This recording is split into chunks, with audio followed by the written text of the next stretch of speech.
इस पूरी दुनिया में अगर कोई चीज है जिसे कंट्रोल करना या काबू करना बहुत मुश्किल है तो वह है हमारा मन, यानी हमारा दिमाग। हर कोई चाहता है कि उसका मन उसके काबू में रहे, क्योंकि मन के काबू में रहने पर ही हम कोई भी काम अच्छे से कर पाएंगे और उसमें सक्सेस अचीव कर पाएंगे। अब चाहे वह पढ़ाई पर मन लगाना हो, अपनी नौकरी पर मन लगाना हो, अपने बिजनेस पर मन लगाना हो, या फिर मन की शांति पाने के लिए मेडिटेशन पर मन लगाना हो, या फिर दुनिया के किसी भी काम पर मन लगाना हो। कहने का मतलब यह है कि आप कोई भी काम करें, उस पर मन लगाना बहुत जरूरी है, तभी आप उसमें सक्सेस पा सकते हैं। लेकिन यह काम इतना आसान नहीं है, लेकिन नामुमकिन भी नहीं है। इस वीडियो में आप एक ऐसी कहानी सुनेंगे जिसे सुनने के बाद आप अच्छे से जान पाएंगे कि हमारा मन किसी काम पर क्यों नहीं लगता और मन लगाने के लिए हमें क्या करना होगा। लेकिन इसके लिए सबसे पहले आपको इस कहानी में अपने मन को कंसंट्रेट करना होगा, और कंसंट्रेशन की जर्नी में यही आपका सबसे पहला स्टेप होगा। तो चलिए कहानी शुरू करते हैं। एक बार की बात है, एक जैन मास्टर हर दिन की तरह अपने शिष्यों को मेडिटेशन यानी ध्यान सिखा रहे थे। तभी उनके एक शिष्य ने जैन मास्टर से कहा, मास्टर मैं कई दिनों से बहुत कंफ्यूज्ड हूं। एक सवाल मुझे कई दिनों से परेशान कर रहा है। मैंने उस सवाल का जवाब जानने की बहुत कोशिश की, लेकिन मुझे उस सवाल का जवाब नहीं मिल पाया।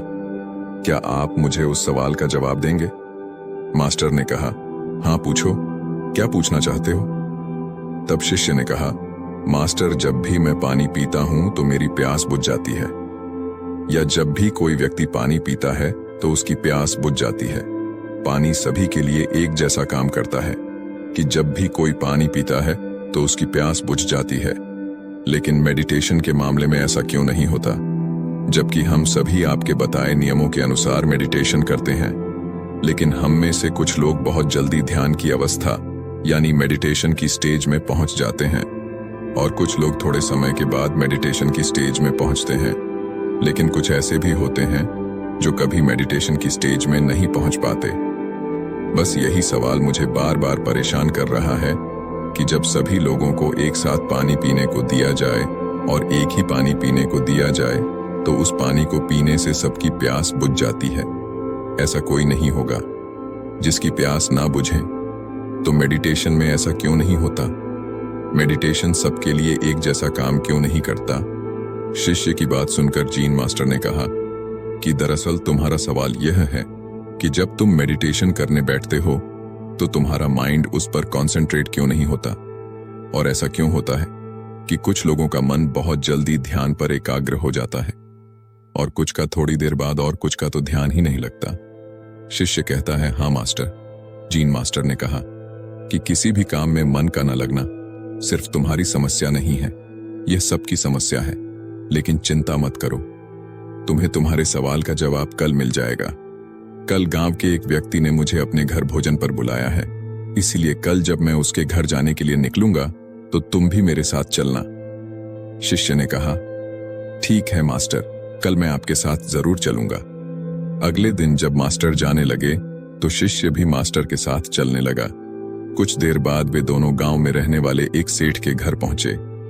सेठ ने उन दोनों का स्वागत किया और उन्हें बैठने को कहा और खुद भी उनके साथ बैठ गया। फिर उस सेठ ने अपनी पत्नी से तीनों के लिए खाना परोसने को कहा। तीनों खाना खाने बैठ गए। जैसे ही उस सेठ ने पहला निवाला खाया, वह तुरंत गुस्से में अपनी पत्नी पर चिल्लाया और कहा कि यह कैसा खाना है जिसमें कोई स्वाद नहीं है, और गुस्से में वह खाना छोड़कर वहां से चला गया।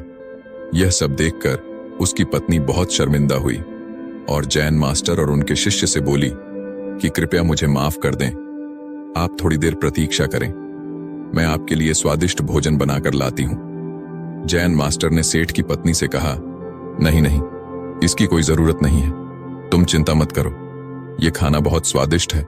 और फिर दोनों ने खाना शुरू कर दिया। थोड़ी देर में दोनों ने खाना खा लिया, लेकिन जीन मास्टर ने अपनी थाली में 2 रोटियां छोड़ दी और सेठ की पत्नी से कहा, क्या तुम यह 2 रोटियां बांधकर मुझे दे सकती हो? उसकी पत्नी ने दोनों रोटियां बांधकर जैन मास्टर को दे दी। इसके बाद दोनों वहां से जाने लगे और जाने से पहले उनकी मुलाकात उस सेठ से हुई। सेठ को अपने व्यवहार पर पछतावा हुआ और वह उन दोनों से अपने किक माफी मांगने लगा। जैन मास्टर ने कहा, कोई बात नहीं, और दोनों वहां से चले गए। रास्ते में जैन मास्टर ने अपने शिष्य से पूछा कि उसे खाना कैसा लगा। शिष्य बोला, मास्टर खाना बहुत स्वादिष्ट था, मुझे बहुत अच्छा लगा। मास्टर ने पूछा, क्या तुम्हें इसके अलावा कुछ और नहीं लगा? मतलब तुम्हें कुछ और समझ में नहीं आया? शिष्य बोला, मास्टर इसके अलावा मुझे और क्या लग सकता है? स्वादिष्ट खाना खाकर मुझे अच्छा लगा और मेरी भूख भी मिट गई।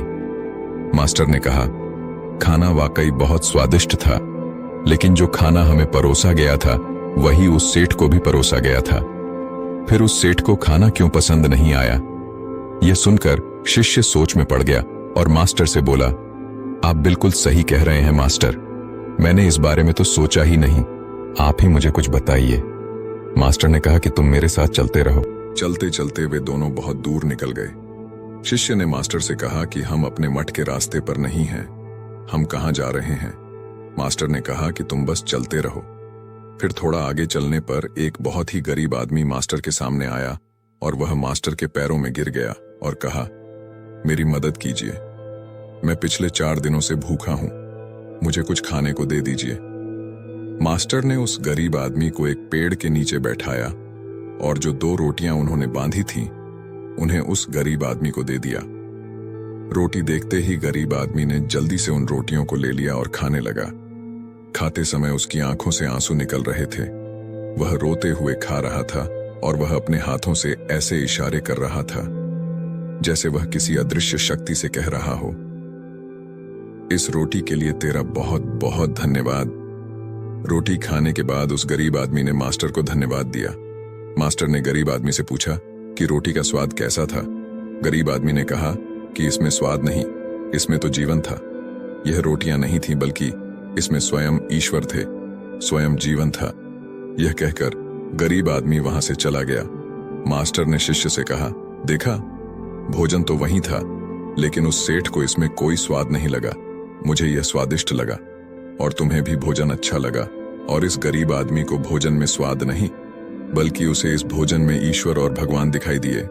इससे पता चलता है कि हम जो भोजन करते हैं उससे हम सभी को अलग अलग संतुष्टि मिलती है। जैसे पहला व्यक्ति यानी वो सेठ, उसे इससे कोई संतुष्टि नहीं मिलती। दूसरे हम हैं जिन्हें थोड़ी संतुष्टि मिलती है, और तीसरा यह गरीब आदमी है जिसे अपार संतुष्टि मिलती है। यही बात ध्यान पर भी लागू होती है। मन की शांति पाने के लिए व्यक्ति जितना अधिक भूखा होगा, वह ध्यान की गहराई में उतनी ही तेजी से आगे बढ़ेगा, और यह वही व्यक्ति कर सकता है जो ध्यान करने से मिलने वाले फायदों को अच्छे से जानता हो, जो जानता हो कि ध्यान की गहराई में जाने पर उसे क्या मिलेगा। जीन मास्टर की यह बातें सुनकर शिष्य को अपने सवाल का जवाब मिल गया। शिष्य ने जीन मास्टर को धन्यवाद दिया और दोनों वापस मठ की ओर चल पड़े। चलते चलते जैन मास्टर शिष्य से कहते हैं, लेकिन यह इतना आसान नहीं है जितना तुम सोच रहे हो। अगर तुम चाहते हो कि तुम जो भी काम करो उसमें तुम्हारा ध्यान केंद्रित रहे, तो इसके लिए तुम्हें मन को समझना होगा।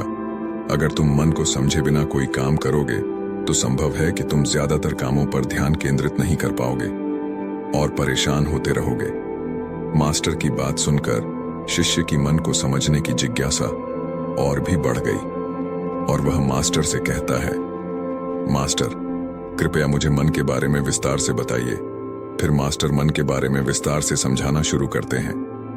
मास्टर कहते हैं कि मन इतना चंचल होता है कि अगर इस पर काबू ना पाया जाए तो व्यक्ति बेचैन होने लगता है, और ये बेचैनी पल भर में मन में आने वाले सैकड़ों सवालों की वजह से होती है। और ये बेचैनी तब तक बनी रहती है जब तक व्यक्ति को मन में चल रहे सवालों के जवाब नहीं मिल जाते। यही वजह है कि हम किसी भी काम पर मन नहीं लगा पाते, और काम पर मन लगाने के लिए मन का शांत होना बहुत जरूरी है। शिष्य कहता है, लेकिन मास्टर, हम मन को शांत कैसे रख सकते हैं? जैन मास्टर कहते हैं, इसके लिए तुम्हें मन को अच्छे से समझना होगा, तभी तुम अपने मन को शांत रख सकते हो। और जब तुम्हारा मन शांत होगा तो इसका मतलब यह हुआ कि वह तुम्हारे काबू में है। तब शिष्य कहता है कि मन को समझने के लिए हमें क्या करना होगा। जीन मास्टर कहते हैं, मैं तुम्हें मन को समझने के 6 तरीके बताऊंगा। उन तरीकों को बहुत ध्यान से सुनना। पहला तरीका है अपने मन के द्वारा दिए गए बेकार के लालच को देखना और उसे समझना। दरअसल जब हमारा मन अनशांत होता है तो हमें कई तरह के लालच देता है और यही लालच हमारी परेशानियों का कारण बनता है। लेकिन जिसने मन के लिए लालच को पहचान लिया, समझ लो कि उसने मन को समझने का पहला तरीका सीख लिया। फिर शिष्य जैन मास्टर से पूछता है, लेकिन मास्टर हमें यह कैसे पता चलेगा कि हमारा मन हमें लालच दे रहा है और वह लालच हमारे लिए बेकार है? मास्टर कहते हैं, इसका पता हमें अपने अनुभव से चलता है और कभी कभी दूसरों के अनुभव से भी चल सकता है। मन के लालच में आकर व्यक्ति जो भी काम करता है उसमें उसे नुकसान ही होता है और नुकसान के बाद ही नुकसान का अनुभव होता है। यही अनुभव मन को समझने का पहला कदम है। फिर शिष्य ने जैन मास्टर से पूछा, अगर कोई व्यक्ति पहले तरीके से यह जान लेता है कि वह मन के दे गए लालच के कारण दुखी है, तो दूसरा तरीका क्या है? जैन मास्टर कहते हैं, दूसरे तरीके के लिए तुम्हें एक ऐसे व्यक्ति को ढूंढना होगा जो पहले से ही अपने मन को जान चुका हो और उससे मुक्त हो। वास्तव में केवल ऐसा व्यक्ति ही तुम्हें सही रास्ता दिखा सकता है। शिष्य कहता है, लेकिन ऐसे व्यक्ति को हम कैसे पहचान सकते हैं? जेएनयू मास्टर कहते हैं, सुनना। किसी व्यक्ति की बात सुनना ही किसी के मन को समझने का तीसरा तरीका है। शिष्य कहता है, क्या हम उसे देखकर नहीं पहचान सकते? जीन मास्टर कहते हैं, कोई व्यक्ति भले ही बहुत शांत और बहुत अच्छा दिख सकता है, लेकिन उसके मन में क्या है यह केवल उसके शब्दों से ही जाना जा सकता है। लेकिन कभी कभी शब्द धोखा भी दे सकते हैं। इसीलिए किसी की बातों पर तब तक विश्वास नहीं करना चाहिए जब तक कि वह तुम्हारे विवेक की कसौटी पर खरान उतर जाए। अब जैन मास्टर शिष्य को चौथा तरीका बताते हैं। जैन मास्टर कहते हैं कि मन को समझने का चौथा तरीका है, कर्म। खुद को जानने के लिए सही दिशा में काम करना जरूरी है, लेकिन काम करते समय इंसान हर बार दो गलतियां करता है। पहली गलती होती है किसी काम को शुरू ही नहीं करना और दूसरी गलती होती है काम शुरू करके उसे पूरा ना करना। इन दोनों गलतियों के पीछे हमारा मन ही होता है। कुछ लोग इसलिए अपना काम शुरू नहीं कर पाते क्योंकि वो सोचते हैं कि मैं काम कल से शुरू करूंगा, और कुछ को लगता है कि मैं फेल हो जाऊंगा। इन गलतियों का मुख्य कारण है जागरूकता यानी अवेयरनेस की कमी, और अवेयरनेस की कमी के कारण ही मन इंसान को सही दिशा में आगे नहीं बढ़ने देता। जैन मास्टर कहते हैं कि मन को जानने और समझने का पांचवा तरीका है अवेयरनेस। इसलिए हर काम को अवेयरनेस के साथ करना बहुत जरूरी है। बिना अवेयरनेस के जिया गया हर पल और किया गया कोई भी काम मौत के समान है। शिष्य मास्टर से पूछता है कि उसे अपनी अवेयरनेस के लेवल को बढ़ाने के लिए क्या करना चाहिए। मास्टर कहते हैं, ध्यान, मेडिटेशन। ध्यान के जरिए ही अवेयरनेस बढ़ाई जा सकती है। ध्यान मन को जानने, समझने और काबू करने का आखिरी तरीका है। मतलब ध्यान वह नाव है जिस पर बैठकर मन रूपी नदी को पार किया जा सकता है। जो व्यक्ति पहले 5 तरीकों से मन को समझ लेता है वह मन को जीत लेता है और अपने मन पर पूरा कंट्रोल कर लेता है। शिष्य को अब जीन मास्टर की बातों से सब कुछ समझ आ गया था और उसने जैन मास्टर को पूरे दिन की यात्रा के लिए और ध्यान और मन के बारे में इतनी जरूरी जानकारी देने के लिए तहे दिल से धन्यवाद दिया, और इसके साथ ही उनकी यात्रा भी समाप्त हो गई। उम्मीद है कि आपने इस वीडियो से कुछ ना कुछ जरूर सीखा होगा। आपको ये वीडियो कैसा लगा हमें कमेंट बॉक्स में कमेंट करके जरूर बताएं, क्योंकि जब आप कमेंट करते हैं तभी हमें पता चलता है कि वीडियो बनाने की हमारी मेहनत सफल हुई है।